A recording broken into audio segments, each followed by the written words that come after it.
Hello વિદ્યાર્થી મિત્રો, very good morning. Shri કન્યા પ્રાથમિક વિદ્યાલય કાલાવડી લર્નિંગ એપ્લિકેશનમાં આપ સૌનું હાર્દિક સ્વાગત છે. વિષય વિજ્ઞાન ધોરણ 8 સેમેસ્ટર 2 એની અંદર ચેપ્ટર નંબર 12, ચેપ્ટરનું નામ છે ઘર્ષણ. બરાબર.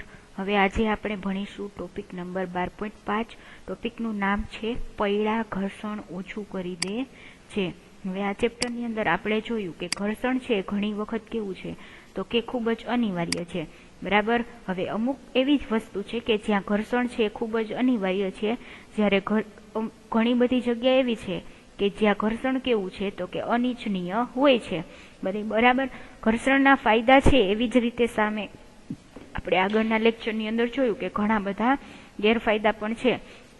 ઉદાહરણ તરીકે ઘર્ષણ લાગવાને કારણે શું થાય તો કે વાહનના ટાયર છે એ ઘસાય છે, એવી રીતે આપણા ચપ્પલના તળિયા ઘસાય છે, એના લીધે આપણા ચપ્પલ છે એ તૂટી જાય છે.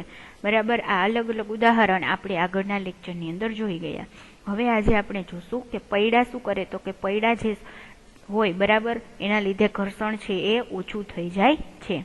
તમે સુટકેસ અને અન્ય ભારે સામાન સાથે પૈડા લગાડેલા જોયા હશે. બરાબર. તમે જોઈએ આકૃતિમાં તમને બતાવવામાં આવેલું જ છે કે આવા સામાનને કોઈ નાનું બાળક પણ આસાનીથી ખેંચી શકે છે. બરાબર. આકૃતિ 12.14માં તમે એ જોઈ શકો છો. તો આવું કેમ થાય છે તો ચાલો આપણે જોઈએ. બરાબર. હવે આકૃતિની અંદર તમને બતાવવામાં આવેલું છે કે એક બાળક છે એ શું કરે છે તો કે વ્હીલવાળી જે બેગ આવે છે એ લઈને જાય છે. બરાબર. કે જેની અંદર સામાન ભરેલો હોય છે. અહીં શું છે તો કે ટાયર લગાવેલા છે. હવે ટાયરના પરિણામે શું થાય તો કે આ બેગની અંદર જે સામાન રહેલો છે એનું વજન ટાયરના કારણે શું થઈ જાય છે. બરાબર. તો કે જ્યારે આ વ્યક્તિ છે એ આ બેગને ખેંચશે તો ટાયર છે એ શું કરશે, એના ઉપર વધારે વજન લઈ લેશે. એના પરિણામે આપણે જ્યારે બેગને કેરી કરીને જતા હોય ત્યારે આપણને બેગનું વજન કેવું લાગે, ઓછું લાગે, અને આપણે એને સરળતાથી એક જગ્યાએથી બીજી જગ્યાએ લઈ જઈ શકીએ. બરાબર. તો આપણા ટોપિકનું નામ જ એ છે કે પૈડા શું કરે છે તો કે ઘર્ષણ છે એને ઓછું કરી દે છે. હવે આપણે આ વસ્તુને સારી રીતે સમજવા માટે એક પ્રવૃત્તિ તમને આપેલી છે, પ્રવૃત્તિ નંબર 12.4. તો આપણે એ જોઈએ. એની અંદર શું કરવાનું તો કે નળાકાર આકારની થોડી પેન્સિલ લો. નળાકાર આકારની થોડી પેન્સિલ લો અને તેમને ટેબલ પર એકબીજાની સમાંતર મૂકો. તમારે શું કરવાનું તો કે નળાકાર આકારની પેન્સિલ લેવાની અને એક ટેબલ ઉપર તેને એકબીજાને સમાંતર થોડી થોડી અંતરે એવી રીતે રાખી દેવાની અને તેમના ઉપર કોઈ એક જાડું પુસ્તક મૂકો. હવે પુસ્તકને ધક્કો મારો અને તમે જોશો કે પુસ્તક ગતિમાં આવવાથી બધી જ પેન્સિલ શું થાય તો કે ગબડે છે. હવે શું તમે એવો અનુભવ કરો છો કે પુસ્તકને સરકાવવા કરતાં આવી રીતે ગતિ કરાવવું સરળ છે? બરાબર. શું તમને લાગે છે કે પુસ્તકની ગતિ દરમિયાન અવરોધ ઓછો થઈ ગયો છે? શું તમે ભારે મશીનોની તેમની નીચે લાકડાનો નળાકાર રાખીને એક સ્થાનેથી બીજા સ્થાને લઈ જતા જોયા છે? તમને ઘણા બધા પ્રશ્નો છે આ પ્રવૃત્તિની અંદર પૂછવામાં આવેલા છે. હવે સૌ પ્રથમ તમે જ્યારે આ પ્રવૃત્તિ કરશો તો શું થશે તો કે તમે આકૃતિમાં દર્શાવ્યા મુજબ તમારે શું કરવાનું તો કે અહીં 3 પેન્સિલ છે નળાકાર એ ટેબલ ઉપર થોડા થોડા અંતરે છે ગોઠવેલી છે. ત્યારબાદ શું કરવાનું તો કે એની ઉપર છે એક વજનદાર પુસ્તક તમારે રાખી દેવાનું. ત્યારબાદ શું કરવાનું તો કે પુસ્તકને કોઈ એક સાઈડથી તમારે ધક્કો મારવાનો. બરાબર. ફોર એક્ઝામ્પલ આકૃતિમાં દર્શાવ્યા મુજબ એ શું કરે છે તો કે જમણી બાજુથી પુસ્તકને ધક્કો મારશે.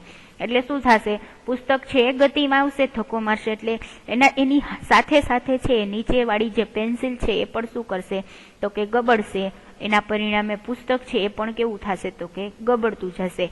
એટલે આપણે એ કહી શકીએ કે આ નળાકાર જે વસ્તુ છે એના લીધે શું થાય છે તો કે પુસ્તકની ગતિ છે એ સરળ બને છે. બરાબર.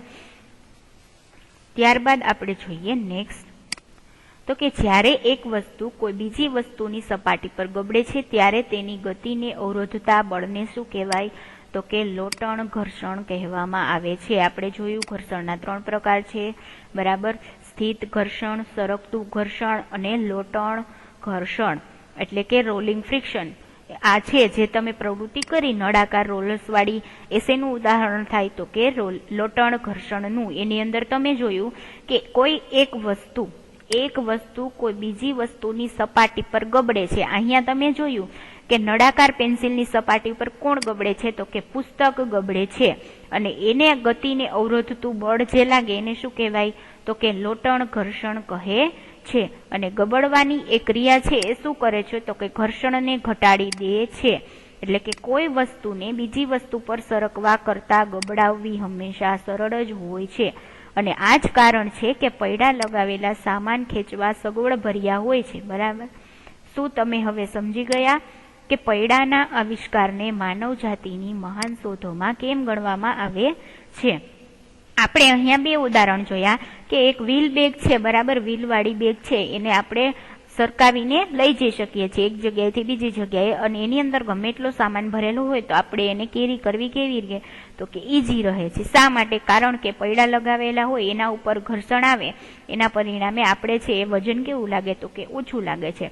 ત્યારબાદ આપણે નળાકાર પેન્સિલ ઉપર પણ પુસ્તક છે એને આપણે રાખેલું હતું અને એને ગતિ કરાવી તો કે પેન્સિલ પરથી વસ્તુ છે એ કેવી, પેન્સિલ છે એ ગબડશે, એની સાથે સાથે પુસ્તક પણ ગબડશે.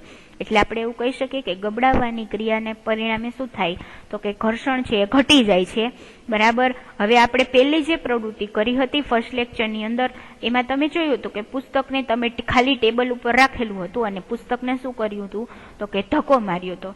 તો શું થયું? પુસ્તક ગતિમાં આવી ગયું અને થોડી ગતિ કરીને એ એક જગ્યાએ શું થઈ જતું હતું તો કે સ્ટોપ થઈ જતું હતું. બરાબર. એવી જ રીતે આ પ્રવૃત્તિની અંદર તમે થોડોક ફેરફાર કર્યો કે તમે નીચે નળાકાર પેન્સિલ રાખી દીધી અને એની ઉપર પુસ્તક લગાવી દીધું અને એને ધક્કો મારશો તો પેન્સિલની સાથે સાથે પુસ્તક પણ આસાનીથી છે એ ગતિ કરી શકશે. બરાબર. હવે આપણે જોઈએ, કારણ કે લોટણ ઘર્ષણ છે એ કેવું છે તો કે સરકતા ઘર્ષણ કરતા કેવું હોય તો કે ઓછું હોય. એ આપણે મેં તમને હમણાં જ વાત કરી પ્રવૃત્તિ નંબર 1 અને આ પ્રવૃત્તિ બંને તમે કરી. બરાબર. એના પરથી તમને આઈડિયા આવી જાય કે લોટણ ઘર્ષણ છે એ કેવું છે તો કે સરકતા ઘર્ષણ કરતા ઓછું હોય છે. તેથી મોટાભાગના મશીનોમાં સ્લાઇડિંગ ને બોલ બેરિંગના ઉપયોગ દ્વારા લોટણમાં બદલવામાં આવે છે. હવે છતના પંખાઓ અને સાયકલમાં ધરી અને કેન્દ્રની વચ્ચે શેનો ઉપયોગ થાય તો કે બોલ બેરિંગનો ઉપયોગ થાય છે. એ શેના ઉદાહરણો છે તો કે લોટણ ઘર્ષણના ઉદાહરણો છે. એ તમને અહીં આકૃતિ 12.16 ની અંદર બતાવવામાં આવેલું છે. બરાબર. બોલ બેરિંગ શું કરે છે તો કે ઘર્ષણ ઘટાડે છે. બરાબર. એની તમને અહીં આકૃતિ બતાવવામાં આવેલી છે. ત્યારબાદ આપણે નેક્સ્ટ પોઈન્ટ જોઈએ 12.6 તરલ ઘર્ષણ. તમે જાણો છો કે હવા ઘણી હલકી અને પાતળી હોય છે, છતાં તેમાં પસાર થઈને ગતિ કરતી વસ્તુઓ પર હવા શું કરે તો કે ઘર્ષણ બળ લગાડે છે. તે જ રીતે પાણી અને બીજા પ્રવાહીઓ પણ તેમાં પસાર થઈને ગતિ કરતી વસ્તુઓ પર શું લગાડે છે તો કે ઘર્ષણ બળ લગાડે છે. ઉદાહરણ તરીકે વિમાનમાં વાયુઓ અને પ્રવાહીઓનું સામાન્ય નામ શું છે તો કે તરલ છે. બરાબર. આથી આપણે કહી શકીએ કે તરલ છે એ તેમાં પસાર થઈને ગતિ કરતી વસ્તુઓને શું કરે, એના ઉપર ઘર્ષણ લગાડે છે. બરાબર. તરલો દ્વારા લગાડવામાં આવતા ઘર્ષણ બળને શું કહેવામાં આવે છે તો કે ઘસડાવું કહેવામાં આવે છે. તરલો દ્વારા લગાડવામાં આવતા ઘર્ષણ બળને ઘસડાવું પણ કહે છે. કોઈ વસ્તુ પર તરલ દ્વારા લાગતું ઘર્ષણ બળ એ વસ્તુની તરલની સાપેક્ષે ઝડપ પર આધાર રાખે છે. હવે ઘર્ષણ બળ પદાર્થના આકાર અને તરલના પ્રકાર પર પણ આધાર રાખે છે. આ પોઈન્ટ છે યાદ રાખવાનો છે કે ઘર્ષણ બળ છે એ પદાર્થના આકાર અને તરલના પ્રકાર ઉપર પણ આધાર રાખે છે. તે સ્પષ્ટ છે કે જ્યારે વસ્તુઓ કોઈ તરલમાં થઈને ગતિ કરે ત્યારે તેમણે તેમના પર લાગતા ઘર્ષણ બળને શું કરવું હોય તો કે સમતોલીને પાર કરવું પડતું હોય છે. તો આ પ્રક્રિયામાં શું થાય તો કે તેઓ ઘણી બધી ઉર્જા ગુમાવે છે. આથી ઘર્ષણ ઘટાડવાના પ્રયત્નો છે એ કરવામાં આવે છે. તેથી પદાર્થોને વિશિષ્ટ આકાર આપવામાં આવે છે. તમારા ખ્યાલે વૈજ્ઞાનિકોને આ વિશિષ્ટ આકારો વિશે ક્યાંથી સંકેત પ્રાપ્ત થાય છે? તો હવે કુદરતી રીતે અલબત્ત પક્ષીઓ અને માછલીઓ દરેક વખતે તરલમાં ગતિ કરતા હોય છે. બરાબર. પક્ષીઓ છે એ પણ હવામાં ગતિ કરે છે. આપણે આગળ જ જોયું કે હવાની અંદર કોઈ પણ વસ્તુ ગતિ કરતી હોય તો એ હવા પણ એની ઉપર શું લગાડે તો કે ઘર્ષણ બળ લગાડે છે. એવી જ રીતે તરલ, બરાબર, કે પાણીની અંદર માછલીઓ છે એ ગતિ કરતી હોય તો પાણી પણ શું કરે તો કે માછલી ઉપર ઘર્ષણ બળ લગાડે છે. એના પરિણામે શું થાય તો કે ઘણી બધી ઉર્જા છે એ ઉત્પન્ન થાય, પરંતુ એ ઉર્જાનો કંઈ ઉપયોગ થતો નથી અને એ ઉર્જા છે એ કેવી થાય તો કે વેડફાઈ જાય છે. એના પરિણામે શું થાય તો કે આપણે આ ઉર્જા છે એને મેળવી શકતા નથી, તો એ બધી ઉર્જા તો કેવી થાય તો કે વ્યય થઈ જાય છે. બરાબર. હવે તેમના શરીરનો માછલીઓ અને પક્ષીઓ છે એમના શરીરનો વિકાસ એ રીતે થયો હશે કે તરલમાં ગતિ કરતી વખતે ઘર્ષણ પાર કરવામાં તેમની ઉર્જાનો વ્યય શક્ય તેટલો ઓછો હોય. હવે તમે ધોરણ 7માં આવા આકારો વિશે વાંચ્યું હતું, બરાબર. હવે હવાઈ જહાજના આકારને કાળજીપૂર્વક જુઓ, જે તમને આકૃતિ 12.17માં આપેલું જ છે. શું તમને તેના આકાર અને કોઈ પક્ષીના આકારમાં કોઈ સમાનતા જોવા મળે છે? તો કે હા. હકીકતમાં બધા વાહનોની આકારની રચના પણ એવી જ રીતે કરવામાં આવે છે કે તરલ ઘર્ષણ છે એ કેવું થઈ જાય?